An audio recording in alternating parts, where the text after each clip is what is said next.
Bonsoir et bienvenue à tous dans un nouveau rendez-vous d'actualité. Vendredi 28 août, Gérard Depardieu a été interpellé par la police après avoir conduit sans scooter dans le 14e arrondissement, à Paris sous l'emprise de l'alcool. L'acteur de 71 ans se retrouve aujourd'hui privé de son véhicule, comme le rapportent nos confrères du magazine Le Point.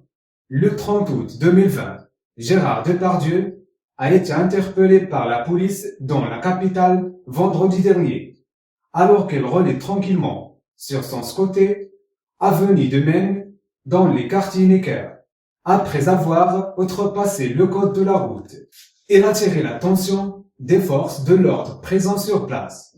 Le comédien a soufflé dans un éthylotest pour mesurer son alcoolémie, qui s'est arrivé positif suite au test. Son taux d'alcoolémie était bien au-delà de la limite légale. L'acteur des compères de Cyrano de Bergerac et Potiche a confessé tout de suite. Il dit avoir consommé 2 bières avant de prendre la route. La préfecture de la police de Paris ayant été rapidement prévenue, les agents de police auraient reçu pour ordre de ne pas procéder à la verbalisation de l'acteur. Comme l'a souligné le magazine, Gérard Depardieu a en effet été conduit au commissariat central de la capitale, où il a été soumis à l'éthylomètre anti-démarrage, un test qui a dévoilé un taux d'alcoolémie supérieur à la limite légale. Gérard Depardieu a bien été verbalisé par la préfecture de police. Comme l'a assuré cette dernière, son véhicule a quant à lui été immobilisé par des agents.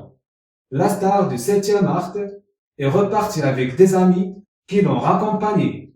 Durant l'attente, Gérard Depardieu a affirmé aux policières qu'il ne souhaitait plus être français, mais qu'il préférait le président russe Vladimir Poutine, ont indiqué nos confrères du magazine Le Point. Une remarque pertinente qui n'a rien d'étonnant puisque on sait bien la relation que Gérard Depardieu entretient avec la plus grande nation au monde et son chef d'État, au point de posséder une carte d'identité russe.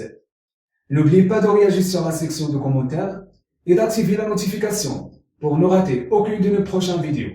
Merci et à très bientôt.